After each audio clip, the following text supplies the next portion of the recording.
SAMS News with Liam Yun. Chief Minister interviewed by BBC World Service on the island's climate priorities at COP30. Roadworks continue in Longwood with upcoming temporary closure of Piccolo Hill. And Batitude victorious in latest WSA Rounders League matchup. St. Helena's Chief Minister, Dr. Rebecca Cairnswicks, recently represented St. Helena on a BBC World Service broadcast to discuss the critical challenges facing the EU and UK overseas countries and territories at the United Nations COP30 Climate Change Conference in Belém, Brazil. As reported by Island Innovation, an expert consultancy specializing in innovation, sustainability and development for islands, who informed SAMS of this interview, the Chief Minister during the segment focused on St. Helena's unique vulnerability as a small island territory and its key role in the global climate conversation. Key points that were highlighted in the interview included Chief Minister Cairnswicks emphasizing the need to bridge the climate finance gap that limits the ability of OTs to build resilience and implement effective adaptation measures, while she mentioned and revered initiatives like the EU-funded Green Overseas Go program, which supports St. Helena in strengthening capacity and allowing access to crucial funding for climate change resilience. As leaders convened in Brazil for COP30 to discuss the alarming findings that the world is falling short of the 1.5 degrees Celsius global warming target, the Chief Minister advocated for greater recognition and support from international decision makers to help islands like St. Helena protect their communities, unique biodiversity, and economies from escalating climate impacts. Here is a segment of that interview with our Chief Minister on the BBC World Service. Are you optimistic, Rebecca Cairnswicks, Chief Minister for St. Helena? I think you always have to have hope. It would be all too easy to give up and say that things are not possible and it's not possible to get funding. But by working together, amplifying our voice, garnering strength from hands across the ocean in the case that we're working with on the Go program. We are united in our ambition, our island survival in terms of the ability to adapt and to respond and to cope with those impacts depends on it. So I think, we cannot give up hope, and we certainly gather strength from uniting as small island states and continuing to amplify our voices, because we are at the front line of climate change impacts, and they are but affecting Rebecca, our survival. There are all sorts of levels of frustration for you, surely, because you're presiding over an extremely biologically diverse place, desperately in need of protection, and yet Britain has to negotiate on your behalf, so you have limited influence. How do you combat that, for a start? I think that's part of the partnerships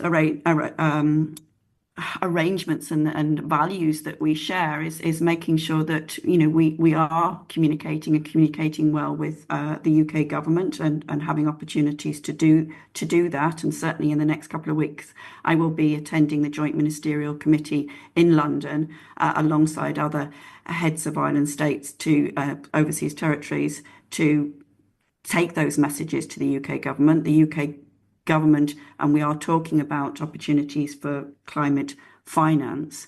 And again, I think it's just being strong and united in that voice and showing also what we are doing, what we can do with the limited resources that we have got, and how we can benefit. Because being a UK overseas territory, being a recipient, eligible for overseas development assistance, means that we do not have the ability within our recurrent budget to adapt and be flexible to climate change on our own. We are highly dependent on having that climate finance from the UK and partnerships like the Go program.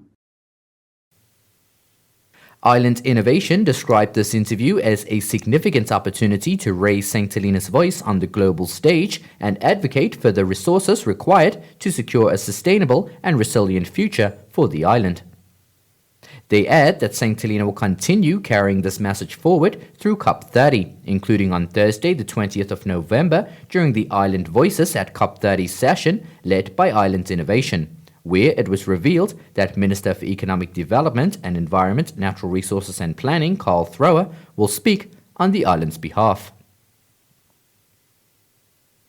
Roadworks are continuing in Longwood, with SHG's road section carrying out resurfacing works within the area of Bottomwoods and Longwood Gate from now until January 2026.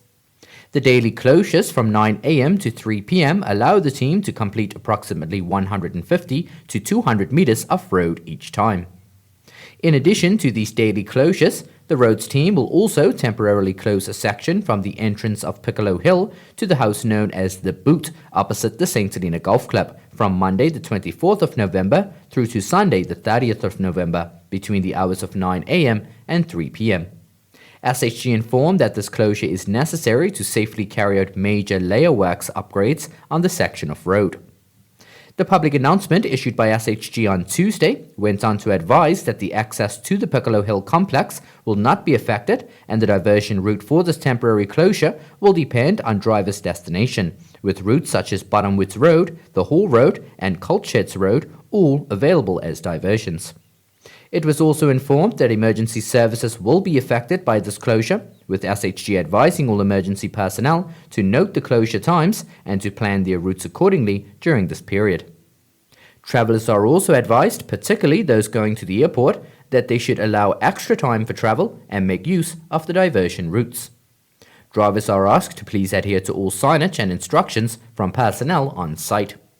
Full details on the road closure can be found in this week's edition of the Sentinel.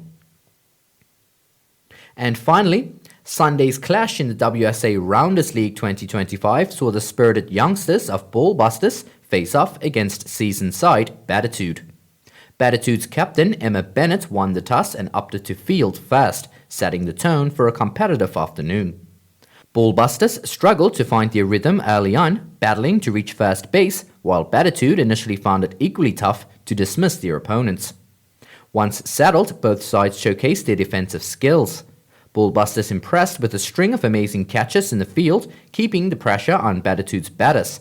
However, Batitude's fielding also came alive, with sharp plays that restricted Ballbusters to 6 rounders in the opening innings.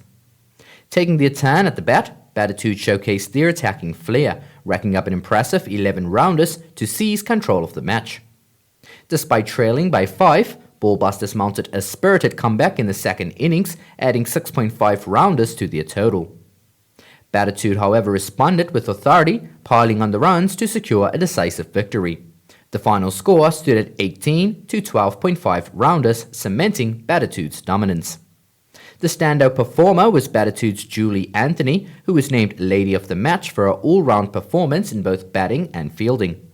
Ballbusters' Jordana Crowe earned Young Lady of the Match recognition, delivering a commendable performance and highlighting her growing talent. For more news and upcoming fixtures, check out this week's edition of The Sentinel, out on Thursday. The headlines again. Chief Minister interviewed by BBC World Service on the island's climate priorities at COP30. Roadworks continue in Longwood with upcoming temporary closure at Piccolo Hill. And Batitude victorious in latest WSA Rounders League matchup.